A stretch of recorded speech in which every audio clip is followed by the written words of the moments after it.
Thank you, Maddie. Welcome to Johnson Consulting Group Conversation, insiders, perspectives, and stories where we bring you conversations with thought leaders whose expertise can help elevate the funeral service profession. I'm your host, Lacey Robinson, and I'm thrilled to welcome Amanda Hill, founder and president of Female Forward. Her company helps brands effectively connect with and grow their business among female consumers by providing strategic marketing insights and authentic communication approaches.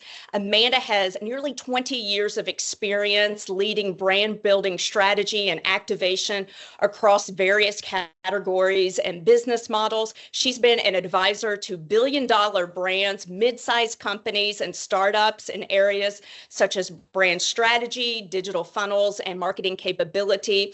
Previously, as the North American Feminine Care Brand Director at Procter & Gamble, Amanda added $100 million in sales to the Always and Tampax portfolio. She played a critical role in launching the groundbreaking Always Like a Girl campaign, making Always the first feminine care brand to air a commercial during the Super Bowl in 2015. And the campaign received over 175 awards globally. Amanda has also led marketing for iconic brands like Pantene, Clairol, and Olay, and is passionate about creating enduring capability in organizations through top-rated associate training, organization design, and performance coaching.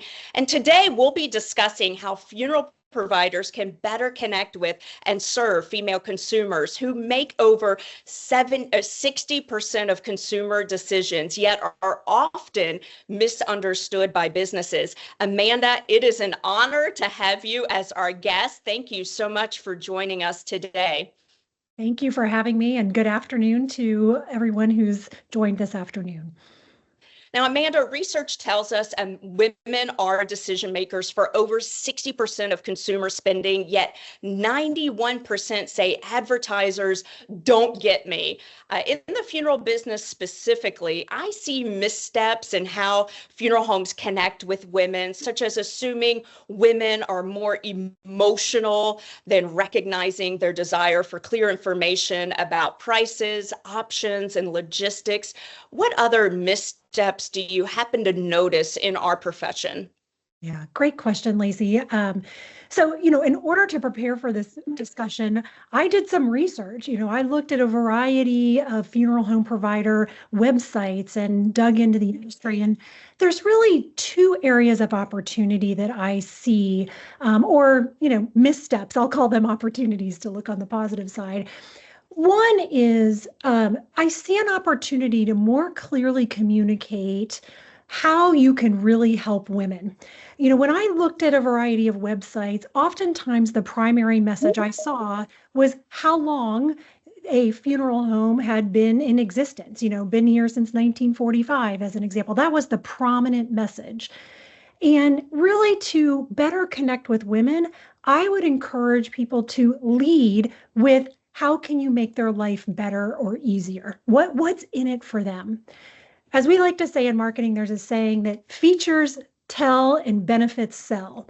And I would encourage you to think about how can we really communicate the benefits that we can provide women more prominently in your communications.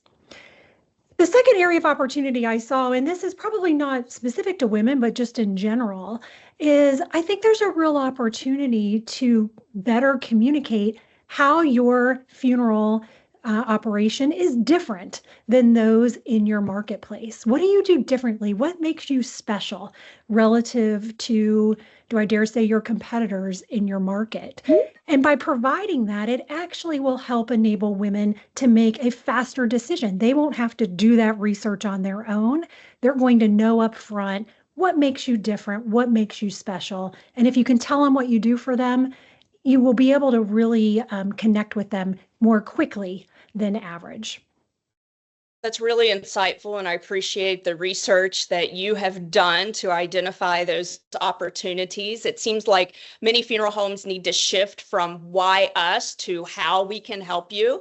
Now, I know you help clients understand the working mom guilt. anything a funeral home can do to simplify the process of making arrangements is obviously appreciated. The first thing that comes to mind is providing grief counseling referrals or family communication guides or practical checklists that help women both manage both the logistics and the emotions. In what other ways can funeral providers acknowledge the emotional labor that women often carry when making end-of-life arrangements for family members? First, Lacey, I think those are excellent suggestions that you just made. Many of them, I think, would be, really seen as extremely valuable to women. So, what I'm about to share is really in addition to the great suggestions that you have. I think, first and foremost, really think about how do you want women to feel with your business? And start with what's your goal or your vision for how you want them to feel, and then ensure your communications really all point towards helping them feel the way you want them to feel. Is it comfortable? Is it confident? Is it reassured? I think that is a first step. I also think acknowledging all the balls that are in the air to her.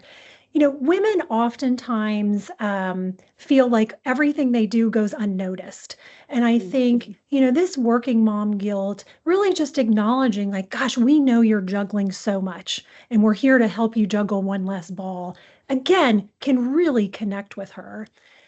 But I also think there's just some practical things that funeral home providers can do to help with working moms who are juggling a lot. Things like having evening hours or being able to go to their home rather than asking them to come to your facility. I also think, even setting up Zoom or Teams meetings with them, again, so it's just one less trip, one less effort that they have to make, can be really helpful. The last tip I would give on this one for working mom guilt is, women highly value references. There's a lot of research that before women make a decision, they will consult with several other people before forming their own opinion and conclusion. And so I think if a funeral home provider can provide a list of people that they've worked with, that also can really, really help speed up their decision making and be one less ball that they have to juggle in the air as well. That is so true about references and referrals. I always like to say women are the original social network. And I also like your point about having flexible meeting arrangements and acknowledging that women are juggling so much during difficult times. I want to talk about values now, and prioritizing core values is one part of building trust with clients. And the second part is aligning with brands that mirror those beliefs. How can funeral providers better communicate their values and community involvement to resonate with women making funeral arrangements? Yeah. First, what I would say is values are extremely important to women. Research shows that women are more likely to align themselves with businesses and brands that share the same values. So I love this question because it's extremely important to women. I think a few things on values. One is, I'll state the obvious, communicate your values in your messaging, in your marketing, in order to, so that women really understand who you are and what you're about. I think additionally, make sure that the staff that you're hiring shares those same values as your business. Your staff, they are the front lines to women or female clients. And if they can personify those values, that also helps you take your values and connect it and build relationships with your clients. I also think speak to your values often. When you're having that first meeting or a second meeting with a client, reinforce, what we really value transparency, or we really value support. Just again, making sure that they're aware of what you care about. And then certainly align yourself with partners that share the same values, whether it's community organizations, whether it's other end of life providers. making sure that, again, you're reinforcing your values through the partners that you choose to work with. And definitely one of those providers can be hospice organizations that share the same values that the funeral home portrays and conveys to the community. And value alignment is so clearly crucial for communicating with women clients. And you've talked about that women are wired to connect with others, which means funeral homes need to create more meaningful community spaces or support networks that address women's needs for connection during grief. Can you share some examples with us of companies outside of funeral service that have created support networks successfully? Sure, there's quite a few that come to mind. I'll mention a few. First is Lululemon, the activewear brand. Lululemon started off as female activewear. They've since expanded to include men, but I'd say still are predominantly focused on appealing to women. And, one of the things they've done is they've invited women in for free yoga classes in their stores, right? They've created a community by offering a service. And by the way, when women are in the stores, they happen to then see the merchandise as well. Another example that I really like is Harley Davidson. Harley Davidson has created a sub-community of women who they have united online, but who have actually created events and opportunities offline together. Women who ride Harleys have created bike rides together, women bike riders getting together, riding together. They've also come together to do fundraising, which is quite consistent with Harley's overall values of really contributing back to the community. So I really think Harley is a great example. There's definitely examples in the health and fitness space. Weight Watchers, Gymshark is another that have created online forums for women to share stories, offer encouragement, share tips as well. But I think, in summary, when I think about all of these examples, Lacey, they all do a few things. One, they make it easy for people to connect. Oftentimes it's a virtual platform, but they make it easy. They make sure that the topic that they're hosting ties to what their company, what's core to their company, their values or their service. And three, it always provides value. It's adding or it's building or it's giving something back to the customers that they're appealing to. So those are a few examples, but I think more importantly, what funeral providers can take away is, how do we make it easy for women to connect? How can we add value? And how do we make sure that the forum that we're creating ties very closely with the services and the values that we have as a company? And those are all fascinating examples, specifically Harley Davidson. I was very unfamiliar with what they were doing to bring women together in a supporting networking environment.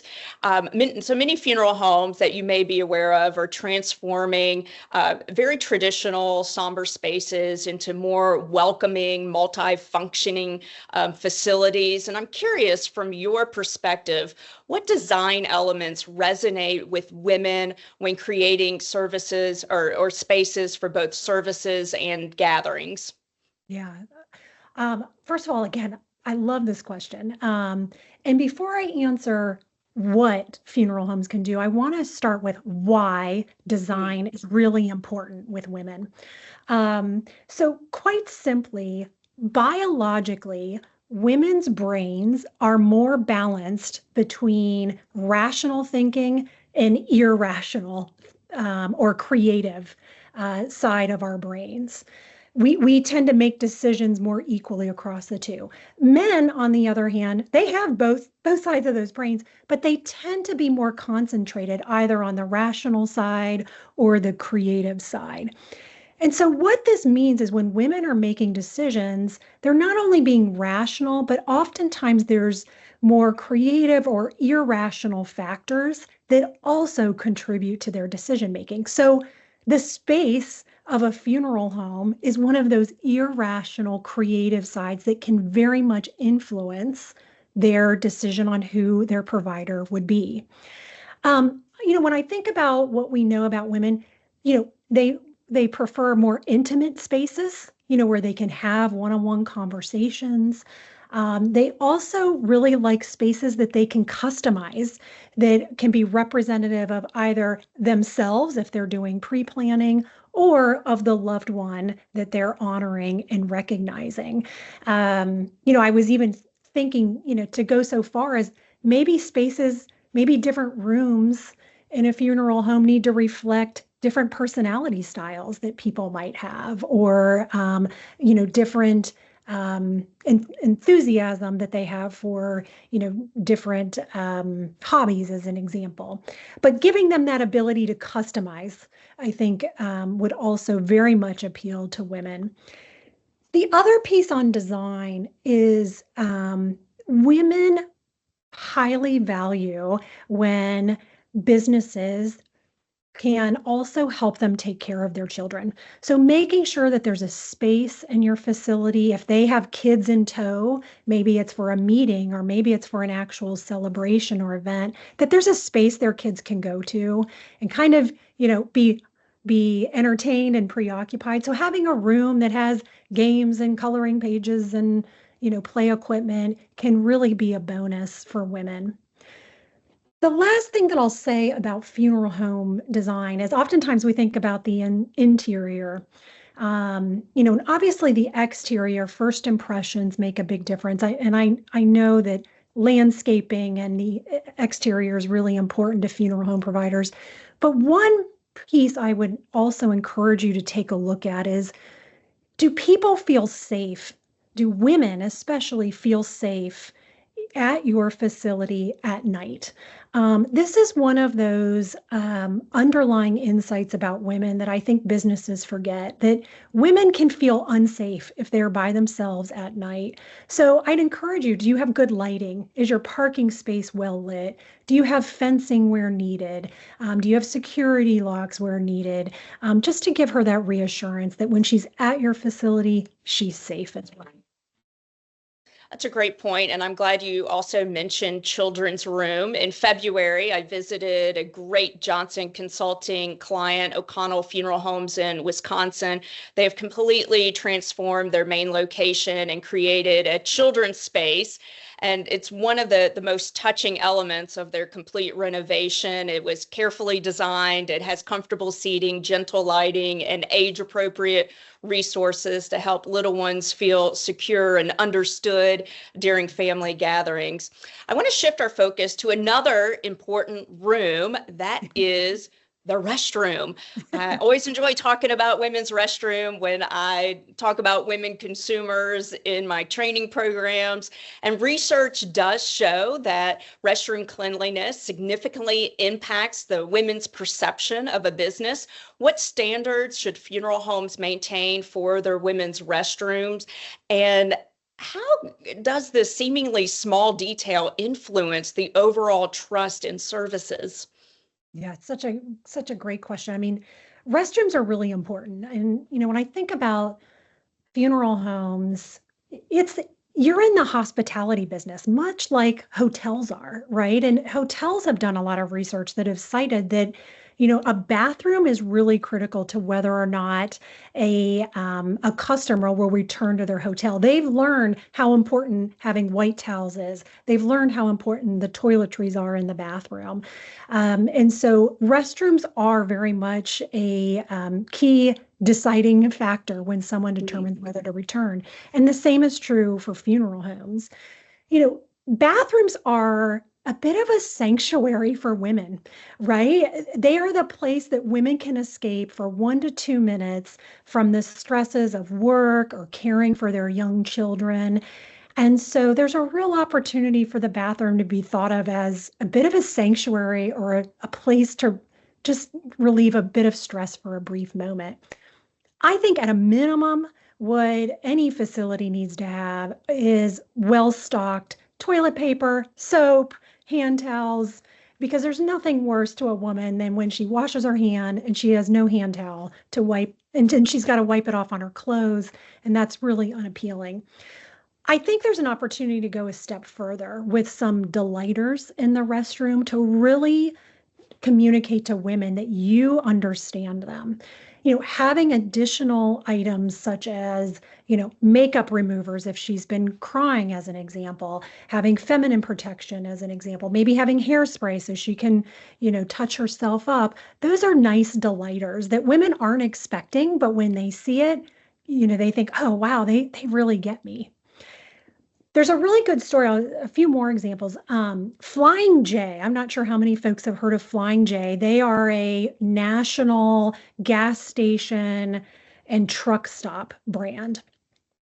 So they were seeing trends in their industry that there were more women working and commuting to work.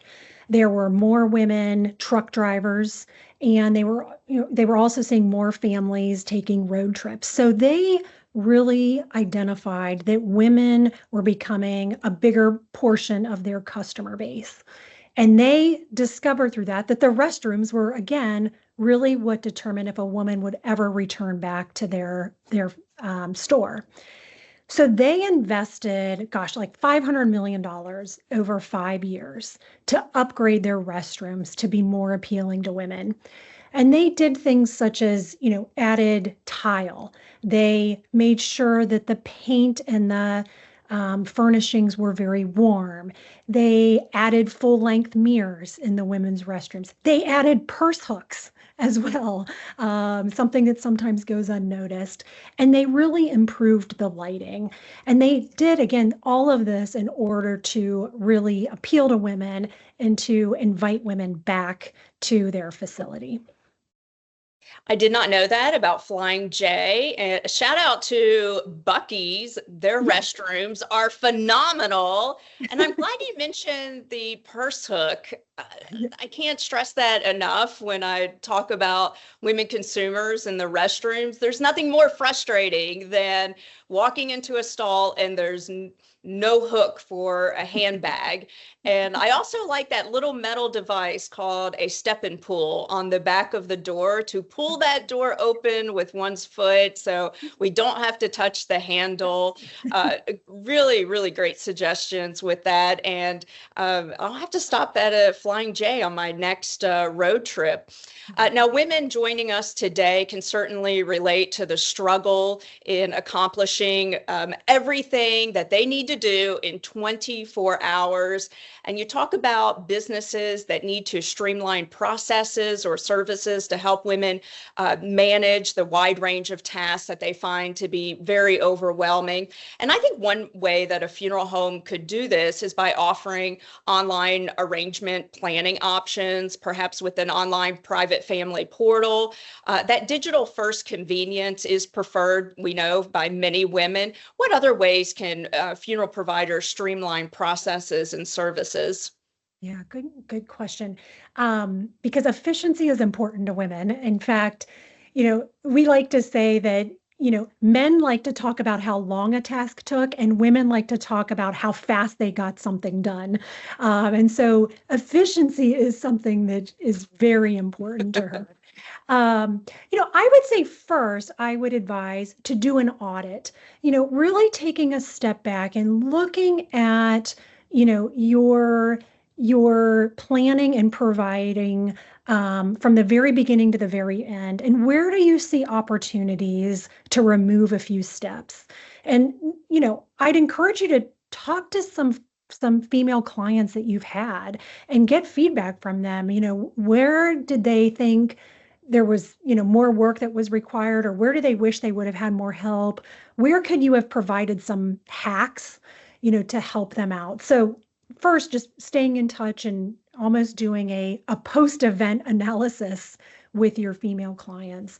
But with that being said, I think a few practical suggestions. As I mentioned earlier, share a list of past clients that you've worked with. Women naturally are going to ask around. If they see a list and they recognize a few names, that saves them a step of having to go, get tips from people, but it also quickly reassures them that they're in the right place. So that would be one suggestion. I love your suggestion of doing the paperwork online, beforehand. That's very helpful. I also think simple things like, hey, here's a list of common Bible verses that are used in a service, or here's a list of common songs that are used during an event or a celebration of life. Again, can just really help her make faster decisions as well. The last thing I would say is, when I think about end of life, not only is there the celebration, but there are a lot of other tasks that come with, honoring someone's life, including, you know, working through their financial plans, working through Social Security, working through will and trusts, closing out government forms as an example. And so, you know, really thinking about how you can closely align yourself with partners that are experts in those areas can also be a huge value to her, and help her, again, be able to use her time really smoothly and wisely as well. I like the idea of conducting an audit of one's operations, specifically focused on how well they're serving women and bringing women in for a modern focus group experience and finding out, what's been on their hearts and their minds after their loved one's service has been completed. What we know is that women are natural caregivers and they do often prioritize others ahead of themselves. How important is it for a service-oriented business to address the emotional needs or the self-care with client family members? Yeah, it's so important, especially with women. The way to a woman is actually through her network, quite frankly. As I mentioned earlier, there's a lot of research that shows that, women will solicit the advice of several people before they finalize a decision. And, in the case of, funeral home providers, they're likely soliciting the input of their family members, right? Or their very close friends. And so making sure that you not only have a positive impression on her, but also those people in her network will also help influence her decision too. So it's extremely important. I think, as you think about those family members, certainly not just working one-on-one with the woman, but demonstrating care and concern for those around her is, certainly something that everyone should do. And I'm sure, the folks on this call likely do that. But also thinking about, what are their needs and how can you solve them? Also thinking about, how can you show that you care? Are there small gestures you can take, not only for her, but for those around her, to show that you're thinking about them? It could be a small gift, it could be a small note, it could be a text, it could be a phone call. But I will tell you, if a woman hears that someone took care of one of her close family members or friends, it has huge currency with the decision that she'll make on who she will partner with to honor a loved one. Meeting women where they are emotionally before moving on to logistics is so incredibly important. And we know that financial responsibility does weighs heavily on women as well. When it comes to discussing prices with women consumers, what communication techniques do you recommend? Yeah.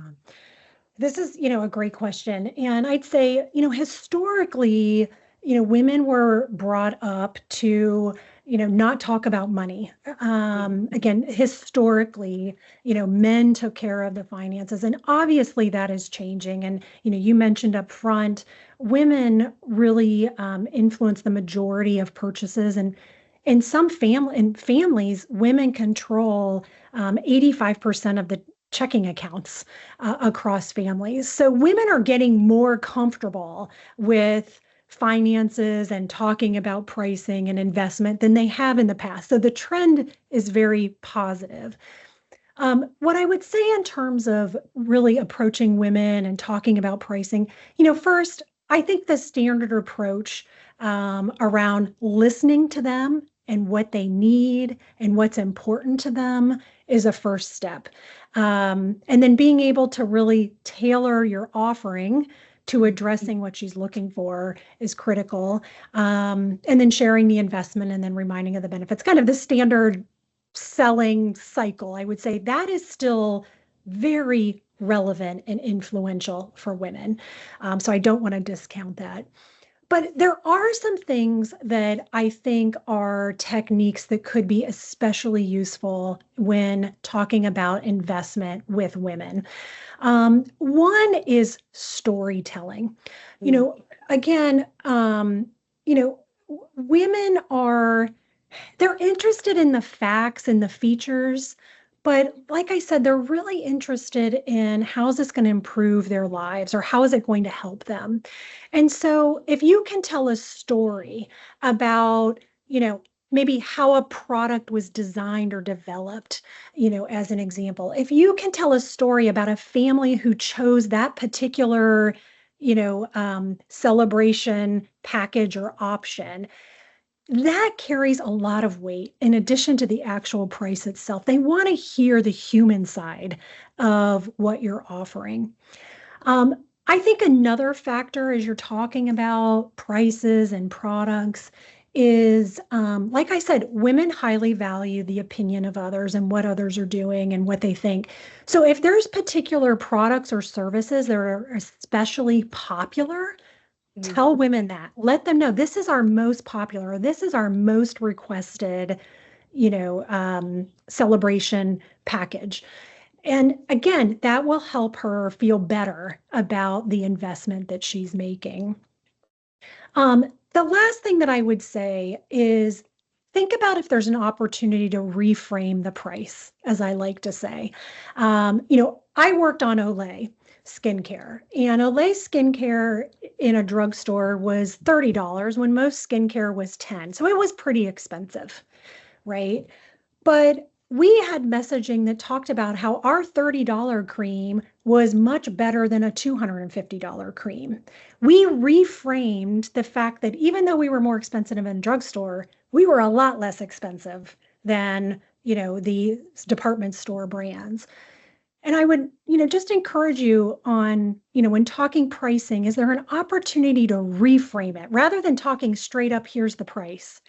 Can you talk about it such as an example, this costs $200 a month, or, this is a fraction of what your loved one, invested in you over the years. Is there a way to reframe that investment so it doesn't seem as significant as it does if you just communicate a straight up price point?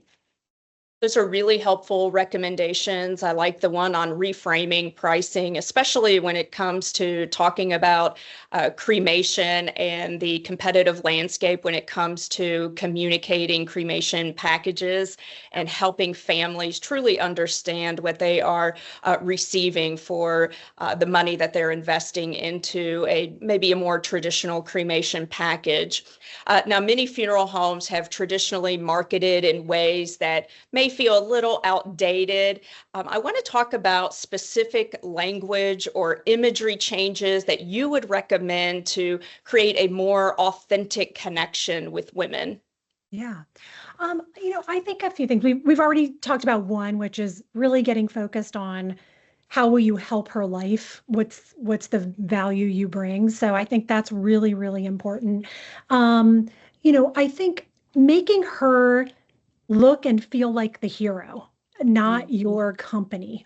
So language that's really all about her. We're going to help you honor your loved one in the most respectful way possible, or we're going to help you work through the end of life administration that's required.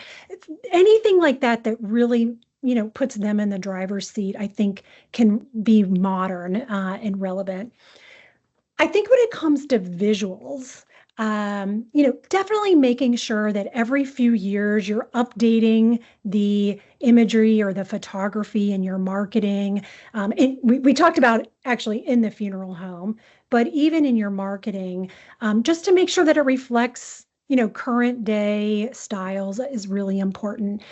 I would also say, and I think this is especially relevant in the funeral home industry, is, you know, really showing photography of people who are, in a kind of in a what I would call, a respectful state, not in a sad state or an angry state.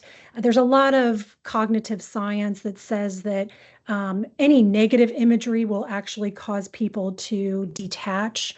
So making sure that the imagery that you have is one where people are at least feeling taken care of and supported, would also be advice that I would have to make sure that your marketing is up to date. That is really interesting about negative imagery. And I would think imagery that includes women with children is particularly impactful in a positive way to let women know that children are welcomed to the funeral home, and to very inclusive in helping them understand what is happening and meeting their grief needs as well. I want to shift our focus to pre-need planning, which is a growing focus for many funeral providers. How can they frame those conversations as empowering rather than anxiety inducing for women? Yeah. Um, First, what I would say is, again, women are a bit wired to be planners. So pre-planning, to me, women are the sweet spot audience for pre-planning services. Quite frankly, they do a lot of planning for their families naturally. And so, I'm glad to hear that you're thinking about women for that particular service. And, I think a few things on pre-planning. One, remember this might be your first time ever interacting with a female client. So just remember first impressions matter. So when doing the pre-planning, really take a look at, how are we showing up? What's that first interaction like to make sure that you get off on the right foot? Um, I think a couple other things on pre-planning and how do you reduce the anxiety. Women do not want to be a burden on others, right? They're oftentimes the one caring for others. They don't want to be a burden on others. So when I think about pre-planning, really setting it up as, this is your chance to not leave this to someone else, this is almost like a duty or a responsibility that you take on so that that responsibility doesn't fall to a loved one, I think could be especially compelling to women. I also think on pre-planning as well, it's an opportunity to encourage her to share her preferences, if, particularly assuming that it's about her, um, you know, giving her the opportunity to say, you have been living a wonderful life and you've meant so much. We want to make sure that we know what your preferences are, because oftentimes women are putting other people before themselves. And so giving them the permission and the invitation to share what their preferences are, I think will be, something that they're wanting to do, because they oftentimes feel like their voice is not heard. And I think you giving them the invitation to share their voice will be met with open arms. And I think it's important to remember that women are the memory keepers. They are the ones that are bringing family members together to celebrate something special, a milestone perhaps. But they are the ones that are collecting the stories, the memory keepers, and what's going to happen to all of those stories, what's going to happen to those family gatherings. And I think it's important to gather all of that from the female who may be pre-planning her own funeral on how important family traditions are to her, and to honor her in that way, and to make sure that her legacy is carried on in that regard. I do want to switch our focus to female funeral directors, which has been increasing for the last several years. How might this demographic shift help funeral directors or funeral homes better connect with women consumers? Yeah. So, once we had this on calendar, ironically, I came across an article in the newspaper that over 70% of mortuary graduates will be women. I mean, that's astonishing. So, to your point, the industry is really going to become more female, which is exciting. And I think women are especially suited to be successful in the funeral home providing business. One, they tend to be listeners. They tend to be connectors. And when I think about the role that funeral homes play in the lives of their customers, it's oftentimes to be listeners, to be understanding, to be supportive, but also to guide as well. And generally speaking, women just have a nice tendency to do this. And so that alone will be beneficial. The other benefit of having more women in the industry is female customers will start to see women in the industry that are like them. And naturally, women will gravitate towards, and this is true of humans, not just women will gravitate to people who are like them, right? It's much like I prefer to buy a car from a female than I do a male. I think the same can be true in the industry as well. So having more women representation will also help women feel more comfortable approaching your company as well. And I also think when you have more women in the industry, they're going to be more attuned to, again, some of these unspoken insights and preferences that they can use to really build the business to, be more appealing to female customers as well. To build that business and to make sure that those ladies' restrooms are perfect every single day, every minute of the day. Now, building on that conversation, what do owners and managers need to know about how female professionals can be supported in funeral service? Yeah. It's so important that as, a huge demographic of women enter into the industry, that they feel supported. And I think there's a few pieces of advice I would have to funeral home directors. One is don't assume that women are going to play the traditional role. Don't assume they're going to be the event planner, the secretary, the person cleaning up. Assume that they have ideas and suggestions to help the business. Give them a seat at the table, right? Invite them in. Be conscious of the fact that they are going to have, been very educated and will have an opinion on how to improve the business. So that's one. The second thing that I would say to funeral home directors is use their strengths to an advantage. Like I said, they're great listeners. They're great connectors. So think about, are they well suited for a role in sales, as an example? Because women, the research shows women are actually better salespeople than men because they listen and they form relationships and empathy. Again, just have a tendency to do that. But so think about what are they suited for and where can they make the biggest impact in your business. The last thing that I would say to funeral home directors is oftentimes we think women need female mentors. Women need male mentors too.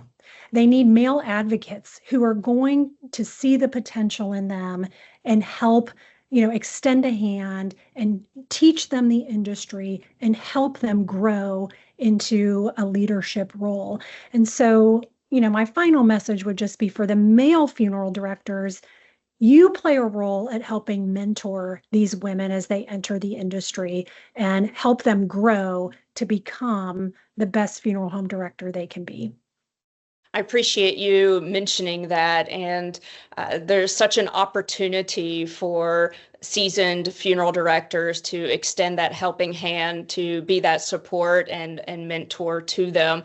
Your downloadable guide mentions a 300% ROI through better marketing to women. Maddie, I would love it if you showed Amanda's downloadable guide from her website.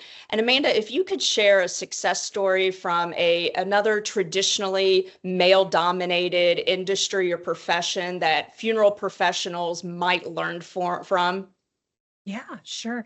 There's one great example that I love to share, which is actually the Minnesota Vikings, right? The football team in the NFL.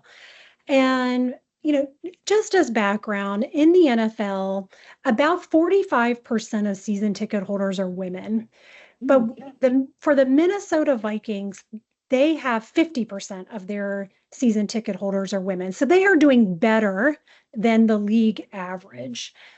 And what has impressed me is by how they've been able to do that, how they've been able to win more with women. They've done a few things. One, they have created a role within a paid role, and this person has responsibility for improving female satisfaction within their entire franchise. So they've actually anointed someone to have a work plan that is really devoted to moving the needle with women. They also have a women's advisory board. They've brought in experts who deeply understand women to advise on their strategy and their plans to make sure, again, that they can be highly relevant with women. They've also done, what I say, some more, tactical things too. They've added lactation rooms at their stadium.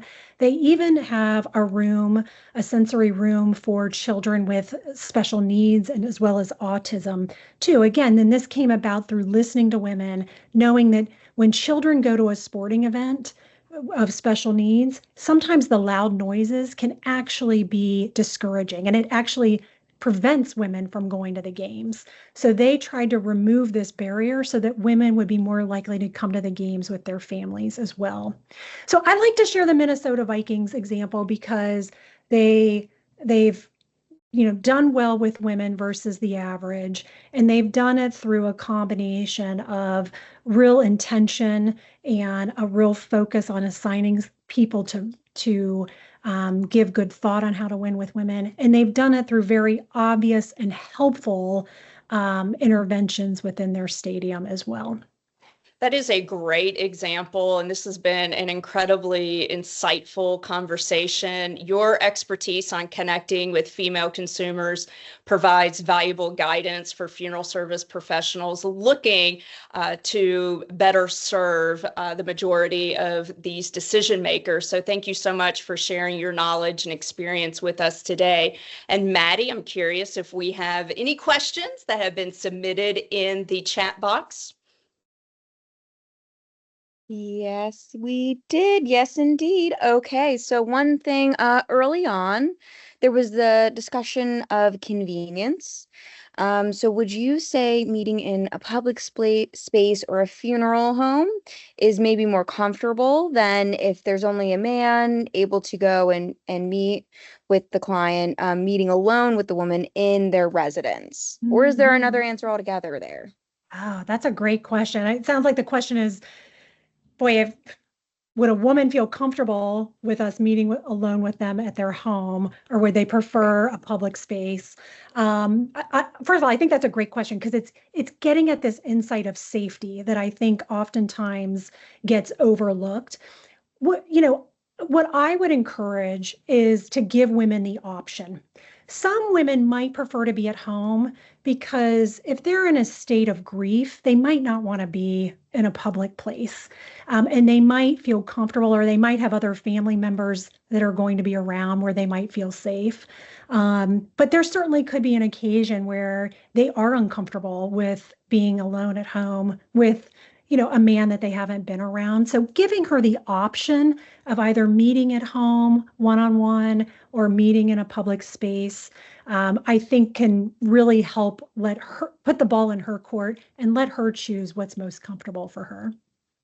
And also asking if she has a friend or confidant to join her that can also help in taking notes to make sure that the information is being organized and to really relieve some of that stress or anxiety that she may feel. It's always good to have a nice friend to help with that.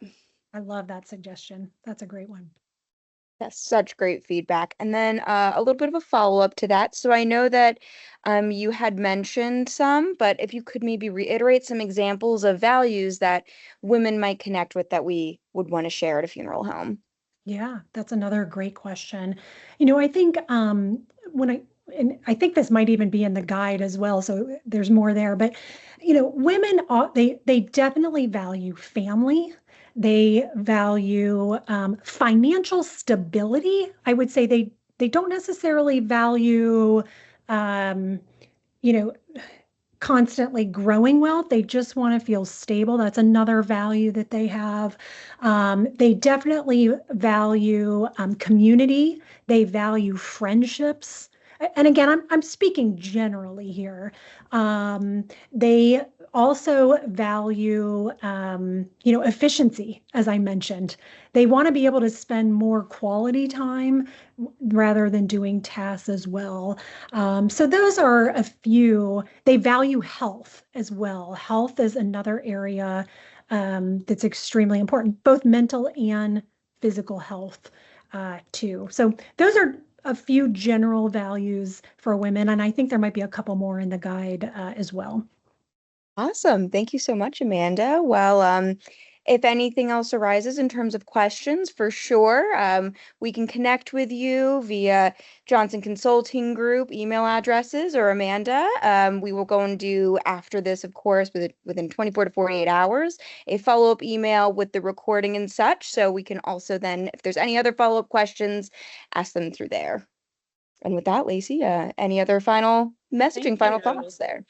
For our audience, if you'd like to learn more about Amanda and Female Forward, please visit www.femaleforward.net and download her complimentary guide. Thank you, Amanda, for joining us this afternoon.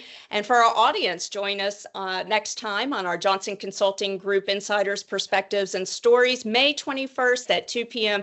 Eastern Time. I'll be joined by Johnson Consulting's very own Ryan Hill and Vince Robage to discuss how Johnson Consulting Group's specialized accounting services and their performance tracker X tool work together to provide funeral home owners with comprehensive financial insights and operational performance metrics to improve business outcomes.